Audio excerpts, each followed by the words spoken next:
Hi hello അസ്സലാമു അലൈക്കും welcome back. അപ്പോൾ ഇന്നത്തെ വീഡിയോ ഒരു സ്പെഷ്യൽ വ്ളോഗാണ് കേട്ടോ. എന്താണെന്ന് വെച്ചാൽ ഞങ്ങളെല്ലാവരും കൂടെ പറയാതെ സർപ്രൈസായിട്ട് നാട്ടിലേക്ക് പോവുകയാണ് ലീവിന്. അപ്പം ഒരു സ്പെഷ്യൽ അല്ലേ, അപ്പം വീഡിയോ എല്ലാവരും മുഴുവനായിട്ട് കാണുക. എൻ്റെ ചാനൽ ഇഷ്ടമാണെങ്കിൽ ഒന്ന് സബ്സ്ക്രൈബ് ചെയ്ത് സപ്പോർട്ട് ചെയ്യണേ.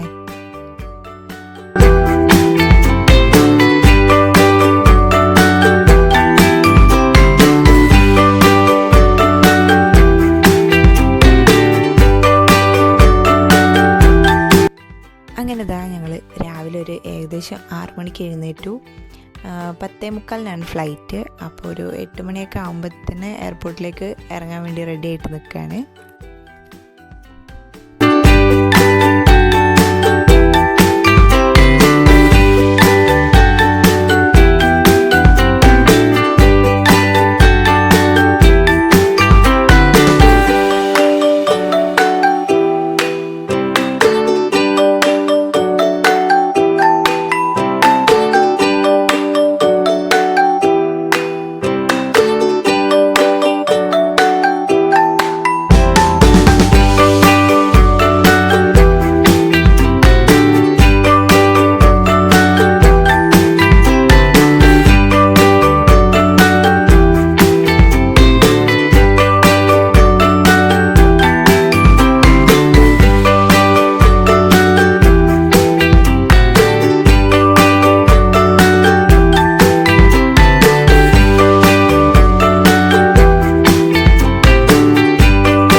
പരിപാടികളൊക്കെ കഴിഞ്ഞ് ഞങ്ങളിവിടെ വെയിറ്റിങ്ങിലാണ്.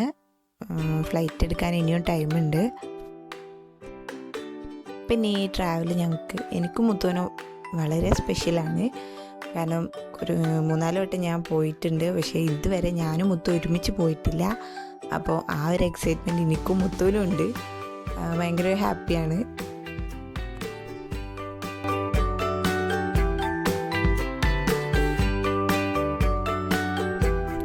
അപ്പോഴേക്കും ചെറിയ ആൾ ബേക്കിലുള്ള ഒരാളോടായിട്ട് കമ്പനിയായി അവിടെ അങ്ങനെ ഇരിക്കുന്നുണ്ട്.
അങ്ങനെ ഇതാ സീറ്റൊക്കെ സെറ്റായി ഞങ്ങളവിടെ ഇരുന്നു. അപ്പോഴേക്ക് ചെറിയ ആൾ നല്ല ഉറക്കമാണ്. പിന്നെ ഇതാ കുറച്ച് ടൈം കഴിഞ്ഞപ്പോൾ തന്നെ ഞങ്ങൾ ഫുഡ് ഓർഡർ ചെയ്തിട്ടുണ്ടായിരുന്നു, ടിക്കറ്റ് ബുക്ക് ചെയ്തപ്പോൾ തന്നെ. അപ്പം അതും കൂടെ വന്നു. അപ്പം തന്നെ നല്ല വിശപ്പുണ്ടായിരുന്നു. രാവിലെ ലൈറ്റായിട്ട് എന്തോ കഴിച്ചിട്ടേ ഉണ്ടായിരുന്നുള്ളൂ. അപ്പം എന്താ പറയുക, ഒരു സാൻഡ്വിച്ചാണ് ഉണ്ടായിരുന്നത്. അതിൽ ചിക്കൻ സാൻഡ്വിച്ച് ഉണ്ടായിരുന്നു, അത്യാവശ്യം ക്വാണ്ടിറ്റി ഉണ്ടായിരുന്നു. അപ്പോൾ ഞങ്ങളെല്ലാവരും അതൊക്കെ കഴിച്ചങ്ങനെ ഇരുന്നു. പിന്നെ ഫൈസിക്ക് അത് വലിയ ഇഷ്ടമായിട്ടുണ്ടായിരുന്നില്ല. അപ്പോൾ അവൻ്റെ ലേസും മേടിച്ച് കുറേ അതൊക്കെ കഴിച്ചിരുന്നു. അതിൻ്റെ ഇടയിൽ മുത്ത് നല്ല ഉറക്കം വന്നിട്ട് കുറച്ച് നേരം ഉറങ്ങട്ടെ എന്ന് പറഞ്ഞാൽ ഉറങ്ങി. മക്കളിപ്പോഴത്തേക്ക് ബേക്കിലൊരു കുട്ടി ഉണ്ടായിരുന്നു, അവിടെ നല്ല കളിയാണ്.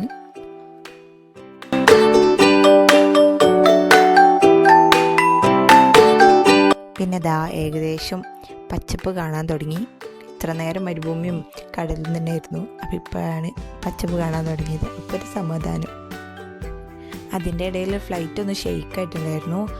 അപ്പോൾ എല്ലാവരും ഒന്ന് പേടിച്ചു. 2 തവണ ഷെയ്ക്കായി. ആദ്യം പേടിച്ച് അപ്പോൾ തന്നെ ഫുഡൊക്കെ സപ്ലൈ ചെയ്തുകൊണ്ടിരിക്കുമ്പോൾ തന്നെ ഹെയർ ഹോസ്റ്റേഴ്സൊക്കെ ഓടി അവരെ സീറ്റിൽ പോയി ബെൽറ്റ് കെട്ടിയിരുന്ന് എല്ലാവരും ഒന്ന് പാനിക്കായി. പിന്നെ കുഴപ്പമില്ല എന്നൊക്കെ പറഞ്ഞത്. നല്ല മേഘങ്ങൾ ഉണ്ടായിരുന്നു അത്യാവശ്യം. അപ്പോൾ എന്തോ തട്ടിയത് അങ്ങനെ എന്തോ ഒരു ഇതാണെന്ന് പറഞ്ഞ് ഞാനും പേടിച്ചു. ആദ്യമായിട്ടാണ് അങ്ങനെ ഒരു അനുഭവം. പിന്നെ കുഴപ്പമൊന്നും ഉണ്ടായിരുന്നില്ല, അൽഹംദുലില്ലാ.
ഏകദേശം വിങ്സിൻ്റെ ഒരു സൈഡിലായിട്ടായിരുന്നു സീറ്റ് ഉണ്ടായിരുന്നത്. എന്നിട്ട് പോലും മുത്ത് ആദ്യം പറഞ്ഞിട്ട് വിൻഡോ സീറ്റ് എനിക്കാണ്. എന്നിട്ട് തന്നെ നാട്ടിലെത്താറായപ്പോൾ 3 ആൾക്കും വിൻഡോ സീറ്റ് ഇടണം. കാഴ്ചയൊക്കെ കണ്ട് അവിടുന്ന് അടിയൊക്കെ ആയി അങ്ങനെ ഇരിക്കുന്നുണ്ട്.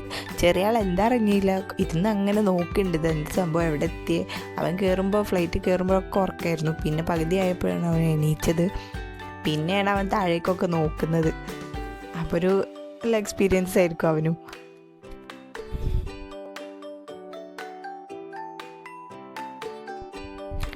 അങ്ങനെ ഇതാ ഞങ്ങൾ മെല്ലെ മെല്ലെ ലാൻഡ് ചെയ്യാൻ പോവാണ്. അൽഹംദുലില്ലാ കുഴപ്പമൊന്നും ഇല്ലാതെ തന്നെ എത്തി. ലാൻഡ് ചെയ്യുമ്പോൾ തന്നെ ഒരു എന്താ പറയുക, ഭയങ്കര ഒരു ഹാപ്പിയാണ്. ഇവിടെ എത്തി കിട്ടിയല്ലോ എന്നുള്ളൊരു. ഞാൻ പറഞ്ഞല്ലോ ഫ്ലൈറ്റ് ഒന്ന് ഷെയ്ക്കായിട്ടുണ്ടായിരുന്നു. അപ്പം തന്നെ ഉള്ളിലൊരു ടെൻഷൻ ഉണ്ടായിരുന്നു, എത്തൂലേ റബ്ബേ എന്നുള്ളൊരിത്. കുഴപ്പമൊന്നുമില്ലാതെ തന്നെ ഞങ്ങൾ എത്തി.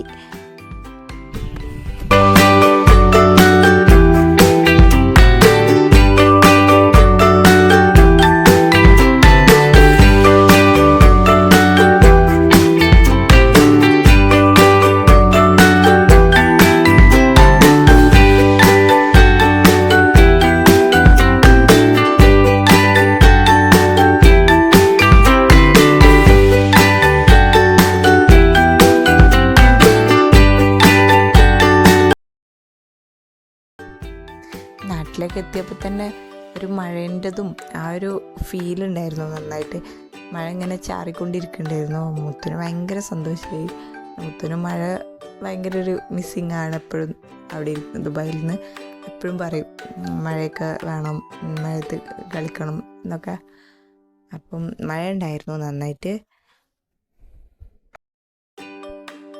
അങ്ങനെ പിന്നെ അകത്ത് ചെക്കിങ്ങും കാര്യങ്ങളൊക്കെ കഴിഞ്ഞ് പിന്നെ പെട്ടിക്ക് വെയിറ്റ് ചെയ്യലാണ് ലഗേജ് വരാൻ. എപ്പോഴും പറയും മുത്തു ഇഷ്ടമല്ല ലഗേജിനിങ്ങനെ വെയിറ്റ് ചെയ്ത് നിൽക്കണേ. നാട്ടിലെത്തിയിട്ടും പിന്നെ ഒരു വെയിറ്റിംഗ് ടൈം അവിടെയാണല്ലോ. അപ്പോൾ എപ്പോഴും ആ ഒരു ഇത് പറയും. കുറച്ച് നേരം വെയിറ്റൊക്കെ ചെയ്ത് ഞങ്ങൾ കുറേ നേരം അവിടെ നിന്നു. ഞങ്ങൾ കഴിഞ്ഞിട്ട് വന്നവരൊക്കെ ബോക്സ് ഇട്ട് പോയി. അത്രയ്ക്ക് ടൈം എടുക്കുക ആ ഒരു പ്രൊസീജിയർ. പിന്നെ പുറത്തേക്ക് എത്തിയപ്പോഴും നന്നായിട്ട് മഴയൊക്കെ ഉണ്ടായിരുന്നു.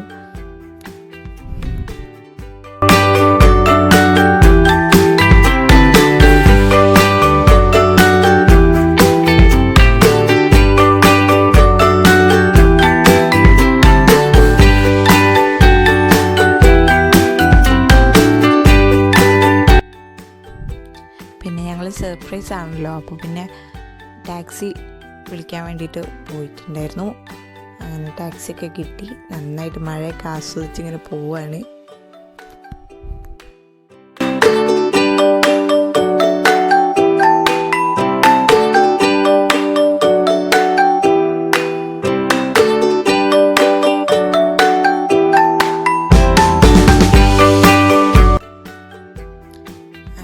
ആദ്യം ബാബുക്ക് റൂം ബുക്ക് ചെയ്തിട്ടുണ്ടായിരുന്നു ഹോട്ടൽ മലയോരത്ത്. മുക്കത്ത് തന്നെയാണ് ഈ ഹോട്ടലുള്ളത്. അവിടെ ബുക്ക് ചെയ്തിട്ടുണ്ടായിരുന്നു. ബാബു വന്ന സ്ഥിരം നിൽക്കുന്ന റൂമുണ്ട്, അത് തന്നെയാണ് ബാബുക്ക് എപ്പോഴും ഇഷ്ടം. അപ്പോൾ അവിടെ റൂമും കാര്യമൊക്കെ ഒന്ന് റെഡിയാക്കാൻ വേണ്ടിയിട്ട് ലഗേജൊക്കെ അവിടെ വെച്ചിട്ട് വരാമെന്ന് കരുതി. അങ്ങനെ അങ്ങോട്ടേക്കാണ് പോയത്.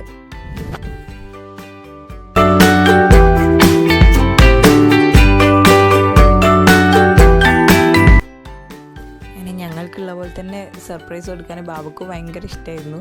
ബാബു എന്നെ പറഞ്ഞത് പറയണ്ട, നമുക്ക് പറയാതെ പോകാം. അപ്പോഴേക്കും ഫൈസി പറ്റിച്ചു. അപ്പോൾ ഫൈസി ഇറങ്ങലും ഓടലും കഴിഞ്ഞു. അപ്പോൾ തന്നെ സർപ്രൈസ് പകുതിയും പൊളിഞ്ഞു.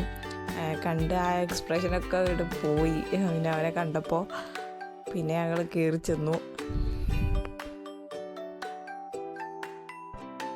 അത് പൊളിഞ്ഞതും മുത്തൊന്ന് പ്ലിങ്ങായി.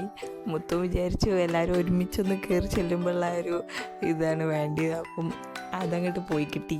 പൈസ അങ്ങോട്ട് ഓടിച്ചെന്ന്. എനിക്ക് ആദ്യമായിട്ട് ഇങ്ങനെ ഒരു എക്സ്പീരിയൻസ് പറയാതെ. മുത്തും ബാബയും വരുമ്പോൾ എപ്പോഴും ഇങ്ങനെ തന്നെയാണ് വരൽ. അപ്പം എനിക്ക് ആ ഒരു ഇത് കിട്ടലുണ്ട്. ഈ പ്രാവശ്യം ഞാനും കൂടെ. അങ്ങനെ പിറ്റേന്ന് ഞങ്ങൾ വയനാട്ടിലേക്ക് പോയി എല്ലാവരും കൂടെ. അവിടെ ആരോടും പറഞ്ഞിട്ടൊന്നും ഉണ്ടായിരുന്നില്ല. സർപ്രൈസാണ്. പോയുള്ള സിറ്റുവേഷൻ എന്താ ഒന്നും അറിയില്ല.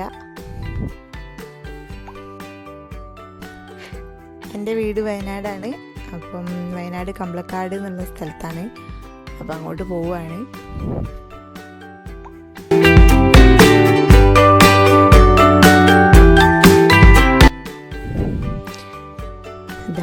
ഏകദേശം വീടിൻ്റെ മുന്നിലെത്തിയിട്ടുണ്ട്.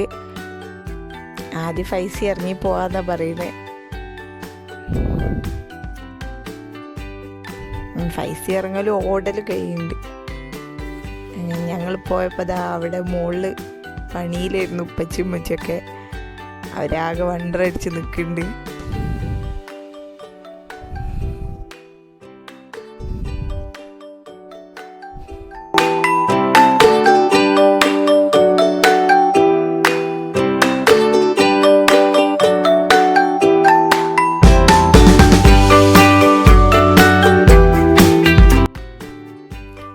അവിടെ ഉപ്പച്ചും ഉമ്മച്ചും മുകളിലെന്തോ പണിയിലായിരുന്നു, നോക്കുന്നുണ്ട്.